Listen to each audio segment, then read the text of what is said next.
Graça e a paz do Senhor Jesus. Boa noite a todos. É com alegria que estamos celebrando 85 anos da Ação Evangélica, também nessa convenção nacional. Tempo de cuidar da igreja. Eu quero louvar a Deus por todos os pastores, por todos os líderes que estão presentes aqui nessa noite, da sede e também de outras denominações que têm dedicado a sua vida a cuidar da igreja. Nossos pastores, na pessoa da irmã Elizabeth, desde a sua eternidade, que tem atraído as pessoas para o caminho de Jesus Cristo, e há 51 anos ao lado do pastor John, tem pastoreado a Ação Evangélica, cuidando da igreja. Que a palavra de Cristo, a palavra de Deus nessa noite, em 1 Coríntios capítulo 12, a partir do verso 12, fale ao nosso coração. É tempo de cuidar da igreja. Gostaria de repetir alguns versículos daqueles que foram lidos, apenas os versos de 25 a 27.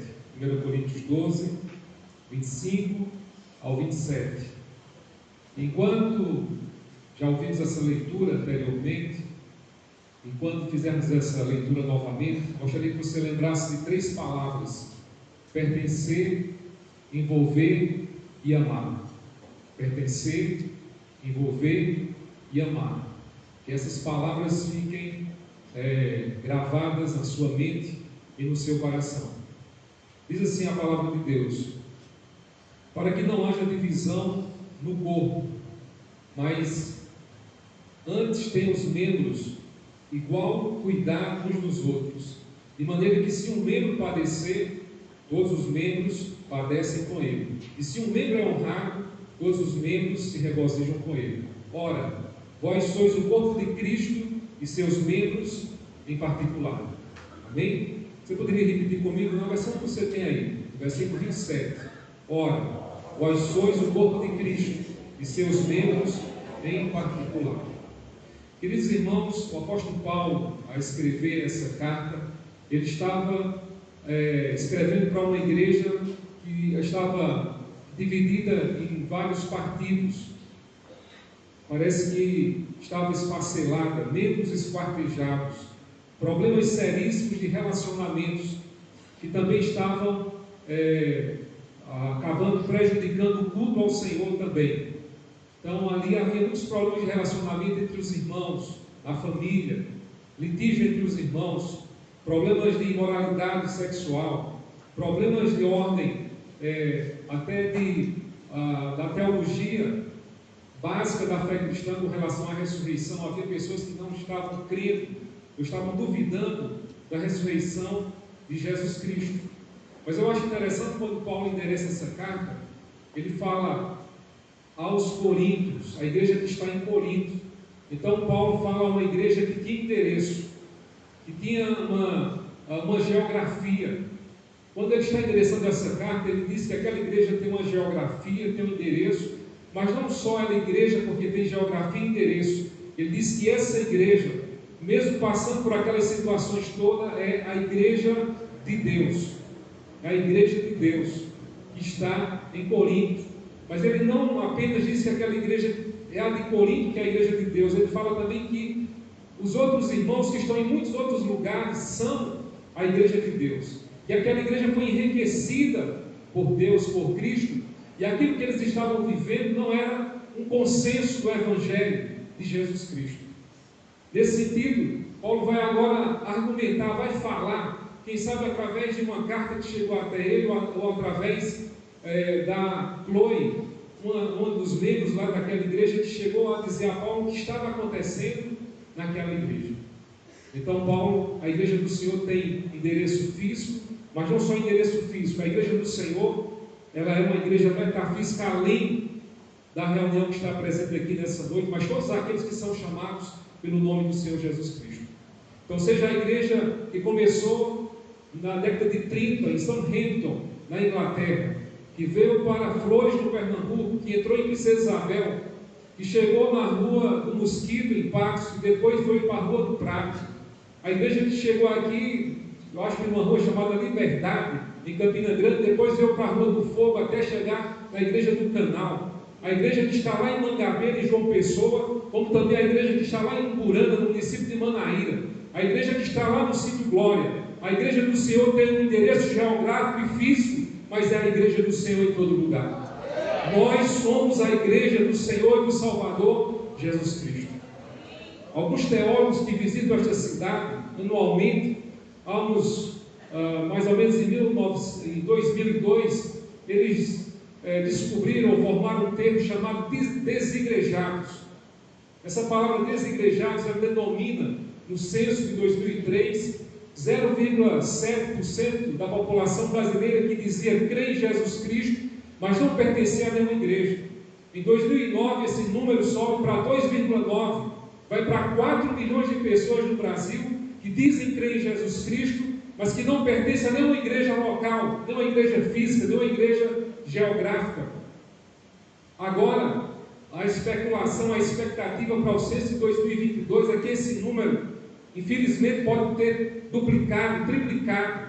Algumas pessoas falam em 14 milhões de pessoas, aí com o advento da pandemia, que são denominados desigrejados.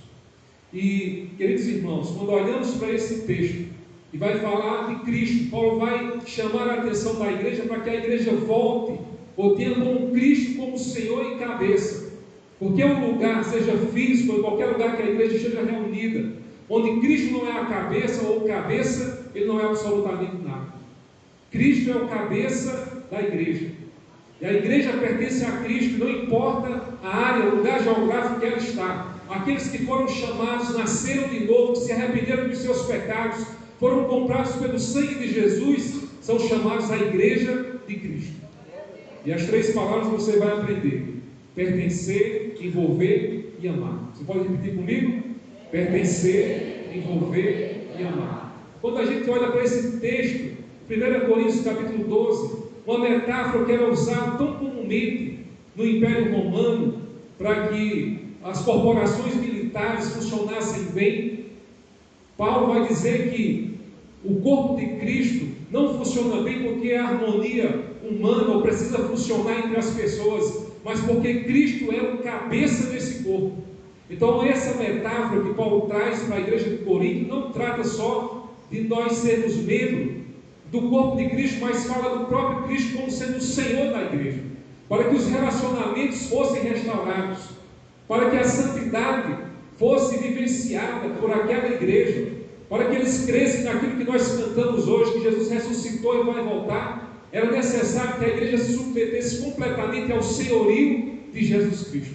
Estivesse ela em Corinto ou em Éfeso, e onde Paulo estava escrevendo aquela carta, ou em qualquer lugar. E no ano de 2002, eu lendo a revista Ultimato, que é uma conhecida por todos, e para muitos é a melhor revista cristã evangélica, no artigo, ou seja, na edição 275 do mês de abril de 2002, veio uma edição que diz: não sabemos o que é igreja. E pensando nesse texto, esse texto da revista Ultimato descreve muito bem, para entendermos o que é a igreja de Cristo.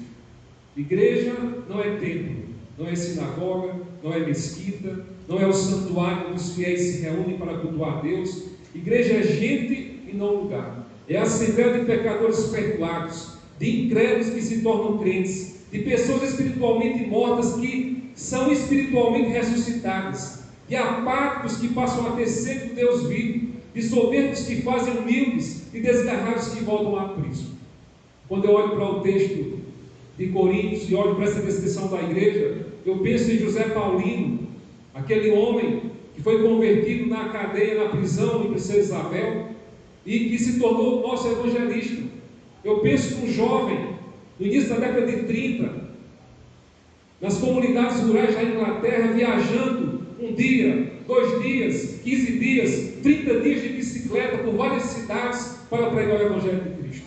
Quando eu olho essa descrição de 1 Coríntios 12, essa descrição que a revista Ultimato trouxe, eu penso em jovens da atualidade, ou em jovens como o pastor Frank Dye, como o pastor John Metcalf, que vieram para o Brasil pregar o Evangelho, mas também de jovens pastores que estão aqui nessa assembleia, nessa noite, nesse culto, que deixaram o seu mestrado, o seu doutorado para pastorear igrejas sertanejas do interior do Nordeste. Igreja, queridos irmãos, é mistura de raças diferentes, distâncias diferentes, línguas diferentes, cores diferentes, nacionalidades diferentes, culturas diferentes, níveis diferentes, temperamentos diferentes. A única coisa que não é diferente na igreja é a fé que nós temos em Jesus Cristo, nosso Senhor e o nosso Salvador. A igreja não é a igreja ocidental, nem a igreja oriental. A igreja de João Pessoa, a igreja de São Paulo, não é mais do que a do Caruá, não é mais do que a da Ampurana. A igreja é aquela que aceitou Jesus de todo o seu coração. Não é a igreja católica romana, nem a igreja protestante, não é a igreja tradicional, nem pentecostal, não é a igreja liberal, nem a igreja conservadora, não é a igreja fundamentalista, nem a igreja evangelical, não é a igreja adventista, igreja anglicana, Assembleia de Deus, batista, congregacional, o amor de Deus, igreja episcopal, holinense, luterana, maranata, menonita, metodista, morável, nazarena, presbiteriana, quadrangular, reformada, renascer em Cristo, nem igreja sem nome. A igreja é católica, mas é universal, e não é romana, é universal, católica, mas não é universal do reino de Deus, glória a Deus. É de Jesus Cristo, mas não dos santos dos últimos dias, porque é universal, não é igreja armênia, búlgara, copta, etíope, grega, russa, sérvia, porque é de Cristo, não é de Simão Pedro, não é de Martinho Lutero, não é do pastor John, não é de Eduardo Nuno, nem é minha nem sua. O único que pode dizer essa é a minha igreja é o Senhor Jesus Cristo. Não há nada, não há nada mais inescrutável, fantástico do que a igreja de Jesus Cristo. E Paulo estava dizendo para aquela igreja em Corinto que o cabeça da igreja não era Paulo, não era Apolo, não era Pedro, mas era o próprio Salvador Jesus Cristo. Dela fazem parte todos que ainda estão vivos, militantes aqui na Paraíba, no Pernambuco, no Brasil, e aqueles que já partiram, que estão com Cristo. Seus membros estão entrelaçados, mesmo que por enquanto não se conheçam plenamente. Todos igualmente são concidadãos dos santos, coerdeiros com Cristo, menos e nada mais do que a família de Deus. Ninguém é corpo estranho nessa igreja, ninguém é estrangeiro, ninguém é de fora. É por isso que na consumação do século, em Apocalipse, o próprio Cristo diz: eles serão o meu povo e eu serei o seu Deus. Louvado seja o nome do Senhor e Salvador Jesus Cristo. O que é a igreja? O que é o corpo de Cristo? Nós vamos tratar desses 3 pontos aqui: pertencer, envolver e amar. Você, querido irmão que está aqui nessa noite, crente em Jesus Cristo, você é chamado a pertencer e não somente a crer. Mesmo no perfeito e imaculado ambiente do Éden, Deus disse: não é bom que o homem esteja só. Nós fomos criados para uma vida em comunidade, fomos moldados para o companheirismo e formados para uma família. Nenhum de nós cumpre os propósitos de Deus sozinhos, isolados, sem ajuda uns dos outros. A Bíblia não apresenta nenhum santo solitário, um eremita espiritual, ou seja, um crente que vivesse isolado dos outros fiéis, privado da companhia dos outros. A Bíblia diz assim, em vários textos, eu vou fazer um resumo aqui: ajuntados, reunidos, edificados, feitos herdeiros, combinados, mantidos juntos, seremos arrebatados juntos. Não vivemos por conta própria, nós temos um cabeça. Embora seu relacionamento com Cristo seja pessoal, às vezes em casa, às vezes na igreja, às vezes em algum lugar, Deus nunca quis que seu relacionamento fosse somente particular. Na família de Deus você está unido a todos os fiéis e faremos parte uns dos outros por toda a eternidade. Dê uma olhadinha para o seu irmão lá do seu lado. Você tem que se acostumar com essa pessoa que está aí. A Bíblia diz que é por toda a eternidade. Em Cristo, nós que somos muitos, formamos um corpo, e cada membro está ligado a todos os outros. Se você pertence hoje e pertencerá por toda a eternidade em Cristo Jesus. Para muitos, tornar-se membro de uma igreja significa simplesmente frequentar um culto no domingo, simplesmente fazer parte de uma lista de roda de membros, mas é preciso a gente ver isso com mais cuidado. Precisamos restabelecer e praticar o significado bíblico dessa palavra. A igreja é um corpo, um organismo vivo. Por isso Paulo chama a atenção daquela igreja de Corinto. Para que os órgãos do corpo cumpram sua função, seu propósito, precisamos estar conectados com o corpo. O mesmo ocorre comigo e com você, e parte do corpo de Cristo. Você foi criado para uma função, para cumprir uma função, e você precisa fazer parte de uma igreja local. O corpo que estamos falando é formado de muitas partes, escolhidas por Cristo. Cada um de nós se encontra, tem um significado nesse corpo. Não podemos ser um dedo decepado que não tem valor. Segundo Romanos 12, em Romanos capítulo 12, versículo 4 e 5. Se um órgão é de alguma forma desligado do corpo, fica paralisado e morre. Ele não pode existir por si mesmo, nem você. Desligado e arrancado do corpo da igreja local, sua vida espiritual se enfraquecerá e pode deixar de viver ligado ao corpo. Volta a falar de Efésios 4,16. Dele, todo o corpo ajustado e unido pelo auxílio de juntas, cresce e edifica-se a si mesmo em amor, na medida que cada um vai realizando a sua função. Para o pastor Warren, ele diz o seguinte: o primeiro sintoma de declínio espiritual é normalmente o comparecimento irregular aos cultos e a outras reuniões dos irmãos na fé. Sempre que nos tornamos descuidados com a comunidade de irmãos, todo o resto também começa a desmoronar. Pertencer, queridos irmãos, ser membro da família de Deus não é irrelevante, nem pode ser negligenciado. A igreja é o plano de Deus para o mundo, faz parte do cumprimento da missão de Deus. Jesus falou: edificarei a minha igreja, e as forças do inferno não prevalecerão contra ela. A igreja está ligada a Cristo, é indestrutível e existirá eternamente.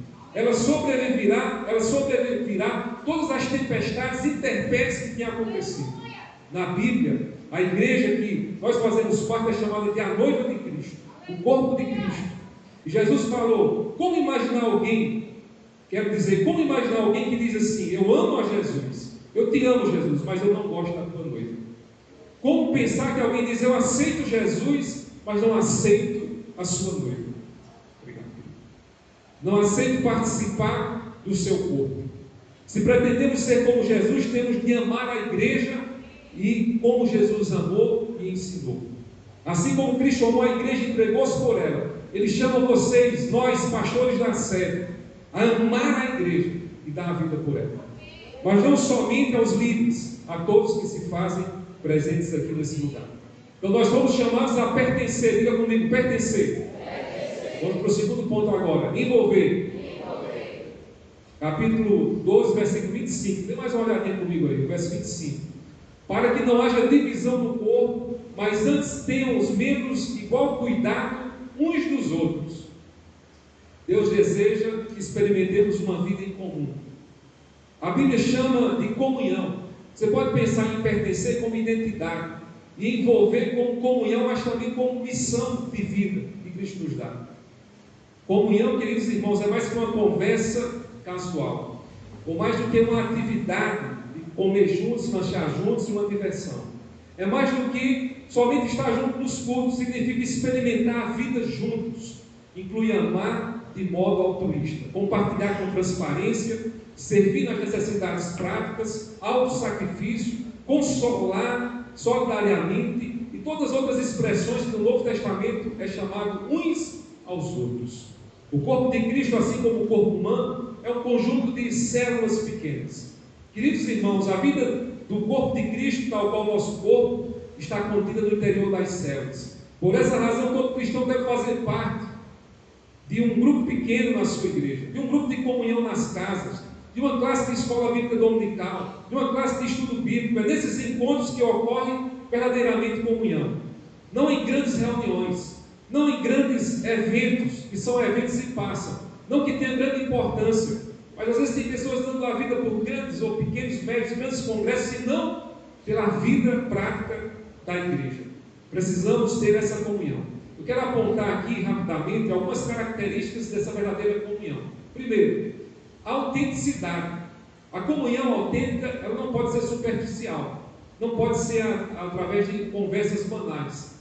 A comunhão ocorre quando as pessoas se mostram honestas a respeito de si mesmas quando se abrem honestamente, quando elas dividem mágoas, revelam sentimentos, confessam suas falhas, dão a conhecer dúvidas, admitem que são fracas, admitem que pecam, admitem que erram. Isso é autenticidade. Quando não tem autenticidade, falta comunhão. Mas uma outra coisa também que está presente na comunhão é a reciprocidade. A reciprocidade é a arte de dar e de receber. É depender um do outro. A Bíblia recomenda responsabilidade, incentivo, honra e serviços recíprocos. Romanos 12:10. Dediquem-se uns aos outros com amor fraternal, prefiram dar honra aos outros mais do que a si próprio. Em mais de 50 textos do Novo Testamento, essa palavra ela aparece, uns aos outros. Repita comigo, uns aos outros. Romanos 14:19. Por isso esforcemos em promover tudo quanto conduz à paz e à edificação mútua. Pastor, irmão, você não é responsável por todos no corpo de Cristo, mas você tem responsabilidade no corpo de Cristo.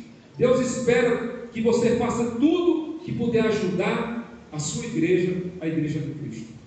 Mas na comunhão também existe compaixão. A igreja é um lugar onde as pessoas devem experimentar compaixão. Compaixão não é dar um conselho, oferecer uma ajuda eventual. Compaixão é você, alguém penetrar na dor dos outros. Alguns chamam isso de empatia, a Bíblia chama de compaixão. Colossenses 3:12 diz: portanto, como povo escolhido de Deus, santo e amado, revistam-se de profunda compaixão, bondade, humildade, mansidão e paciência. A compaixão satisfaz a necessidade do ser humano ser compreendido. Na igreja existe compaixão, porque Cristo teve compaixão de todos nós. Paulo diz aos Gálatas: levem os fardos pesados uns dos outros e assim cumpram a lei de Cristo. Uma outra característica da comunhão, queridos irmãos, de se envolver com a igreja, é a misericórdia. O pastor João usa muito essa palavra misericórdia nas reuniões, nos encontros e nas suas pregações. Todos nós precisamos de misericórdia, porque nós tropeçamos, porque nós erramos, porque nós falhamos, porque nós somos homens. Nós precisamos da misericórdia de Deus, da misericórdia uns dos outros. Em 2 Coríntios 2:7, Paulo diz que nós devemos perdoar e confortar aqueles que precisam de misericórdia. Não pode haver comunhão sem perdão. Não há comunhão sem perdão, comunhão sem misericórdia, sem compaixão, porque a igreja é formada de pecadores imperfeitos, de homens e mulheres que estão em construção, estão em desenvolvimento, indo para a glória de Cristo. Inevitavelmente, na igreja nós magoamos uns aos outros e precisamos dessa compaixão, dessa misericórdia. Amém, queridos? Vamos para o último ponto: pertencer, se envolver e amar. É o propósito, glorificar a Deus. O propósito é glorificar a Deus através do amor. Nos nossos projetos e realizamos, sempre essa expressão ela aparece: quem ama, cuida. O que Paulo está falando desse texto é que o corpo cuida, se cuida. E Jesus fala isso em João capítulo 13, versículo 34 e 35, ele diz assim: um novo mandamento lhes dou, amem-se uns aos outros como eu os amei. Vocês devem amar-se uns aos outros. Com isso todos saberão que vocês são meus discípulos, se vocês amarem uns aos outros. Uma vez que Deus é amor, a lição mais importante que Ele quer que você aprenda na igreja local, enquanto você tem vida, é como amar. É quando amamos que somos mais parecidos com Jesus Cristo. É quando amamos que cumprimos o seu propósito, de modo que o amor é a base de todos os mandamentos que Ele nos deu. Em Gálatas, Paulo diz o seguinte, 5,14: e toda a lei se resume num só mandamento: ame o seu próximo como a si mesmo. Aprender a amar sem segundas intenções, sem negociações. Aprender a amar sem segundas intenções não é fácil. Vai contra a nossa natureza egoísta. É por isso que temos toda uma vida para aprender. E eu fico pensando, sabe o que Deus não arrebatou você ainda? Porque você está aprendendo a amar. Você precisa amar mais o seu irmão, precisa amar mais os seus familiares, precisa amar mais esse mundo caído. Nós precisamos aprender a amar. Deus quer que amemos a todos, mas tem interesse especial em que aprendamos a amar outras pessoas, mas principalmente os da família da fé. 1 Pedro 2,17 diz o seguinte: mostrem respeito para com todos, Ame aos cristãos em toda a parte. Porque Deus quer que... Por que é que Deus insiste tanto na sua palavra e que a gente tenha essa atenção especial nos outros cristãos? Porque eles devem ser priorizados. Porque Deus quer que a sua família seja conhecida pelo amor mais do que qualquer outra coisa. O maior testemunho que a igreja do Catolé, que a serve em todo lugar, pode dar é o mandamento de amar. Os cristãos em Corinto estavam sobejando, estavam transbordando sobeja, avareza, partidarismo. E Paulo vai dizer que o que eles mais precisam é praticar o amor, é da vontade de Deus, que eu e você, nós tenhamos um relacionamento íntimo e constante com a igreja, para desenvolver essa habilidade de amar. O amor não pode ser aprendido no isolamento, você sozinho. Você precisa de pessoas por perto, pessoas irritantes, pessoas imperfeitas, pessoas chatas, pessoas que decepcionam, pessoas que erram. Essas pessoas estão perto de você para você aprender a amar, para você crescer. No céu, nós desfrutaremos eternamente da convivência da família de Deus. Por isso você precisa já aprender a amar-nos aqui. Precisamos aprender a amar uns aos outros. Amar é um trabalho árduo a nós realizarmos nesse planeta. Deus nos educa tanto nos dando responsabilidades familiares, e essa é a principal. Eu quero, já indo para o final, trazer 3 características porque Deus quer que a gente ame, porque Deus quer que a igreja ame. Primeiro, porque o valor da vida é o amor. Você, quando anda lendo aqui a primeira carta aos Coríntios, Paulo fala assim: busquem todos esses dons, mas eu vou falar do mais excelente, vou falar daquilo que é mais excelente, que o amor seja o maior alvo de vocês, diz Paulo em 1 Coríntios 14. Assim, não importa o que eu diga, Paulo fala, no que eu creia ou no que eu faça, se eu não tiver amor, eu estou falido. Deus disse que a vida é feita de relacionamentos. Os 10 mandamentos são divididos. Os primeiros 4, relacionamento com Deus. Os 6, relacionamento com o próximo. Posteriormente, Jesus resume os 10 mandamentos em amar a Deus e amar o próximo. E volta a dizer, Mateus 22, 37, Jesus fala: ame o Senhor, o seu Deus, de todo o seu coração, de toda a sua alma e de todo o seu entendimento. Este é o primeiro e maior mandamento. O segundo, semelhante a esse, é: ame o seu próximo como a si mesmo. Desses 2 mandamentos depende toda a lei e os profetas. Os relacionamentos não são as aquisições materiais que você tem, que você conquista. O amor e não as aquisições materiais é o que é mais importante. Por que a gente se permite menosprezar os relacionamentos? Porque nos permitimos menosprezar o que Deus de fato preza. Quando nossa agenda fica sobrecarregada, começamos a tratar os relacionamentos de forma superficial. A gente reduz o tempo, a atenção, a energia, os relacionamentos com as pessoas. O que é mais importante para Deus é substituído por aquilo que é mais urgente. O trabalho, os negócios são inimigos do relacionamento. Preocupamos em ganhar a vida, concluir as tarefas, pagar as contas, cumprir metas, como se isso fosse a razão da nossa vida. Mas o que a Bíblia está dizendo para nós não é. O objetivo da vida é amar a Deus e amar o próximo. Vida sem amor é igual a zero. Vou repetir para você entender: vida, conquista sem amor é igual a zero. Mas outra característica que Deus manda a gente amar é porque o amor é eterno. Uma das razões que Deus manda fazer do amor nossa prioridade é que o amor é eterno. Ele permanece para sempre. Na carta aos Coríntios, Paulo diz o seguinte: permanecem 3 coisas: a esperança, a fé e o amor. E o maior deles é o amor. Então, Madre Teresa de Calcutá disse assim: não é o que você faz, mas quanto amor você dedica no que faz que realmente importa. Deus mede nossa participação, nosso envolvimento pela qualidade dos nossos relacionamentos. No céu, querido irmão, querida irmã, Deus não vai dizer assim para você: fale-me da sua carteira, do seu diploma, quantas estrelinhas tinha na sua camisa, no seu time de futebol, quantos diplomas tinha na parede da sua casa. Deus não vai falar isso para você. Qual era o valor da sua conta bancária? Ao invés disso, Ele vai dizer como você tratava os seus irmãos, como você lidava com os seus irmãos, como você encarava os seus pastores, como os pastores encaravam os seus membros. Em Mateus 25, 40, Jesus fala assim: o rei responderá: eu afirmo a vocês que isto é verdade. Quando vocês fizerem isso ao mais humilde dos meus irmãos, foi a mim que me fizeram. Quando partir para a eternidade, você deixará tudo, vai deixar tudo por aqui, as suas belas roupas, os seus automóveis, seus terrenos, os tijolos das igrejas vão ficar, mas o seu caráter e o legado do seu amor é eterno. Se amarmos a Deus, faremos tudo quanto Ele nos manda. Uma das características do amor eterno é esse: eu obedeço a Deus porque eu o amo. Não é porque eu vou receber alguma coisa dele, mas é porque eu o amo. 2 João 1,6. Queremos terminar, queridos irmãos. Como cuidar da igreja? Como é que a gente cuida da igreja? Último slide, querido irmão, ou penúltimo aí, por favor.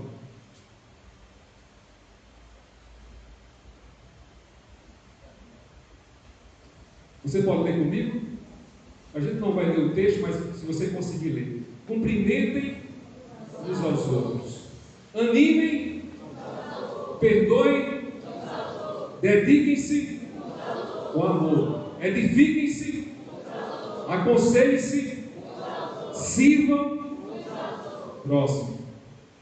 Levem os fardos pesados, encorajem, reúnam-se, sejam bondosos e atenciosos uns para os outros. Aceitem-se como Cristo os aceitou. Cuidem uns dos outros. Usem seus dons não para seu orgulho, não para a sua soberba, mas usem seus dons para o bem uns dos outros. Isso que a série católica está fazendo conosco aqui. Glória a Deus. Hospedem e orem. Cuide da igreja. Louvado seja o nome de Deus. Não espere que os outros façam estas coisas. Não critique a sua igreja, seja ação evangélica ou outra igreja. Pratique essas coisas. Envolva-se, ame e pratique o que Deus quer que você pratique, o amor de Deus. Glória a Deus.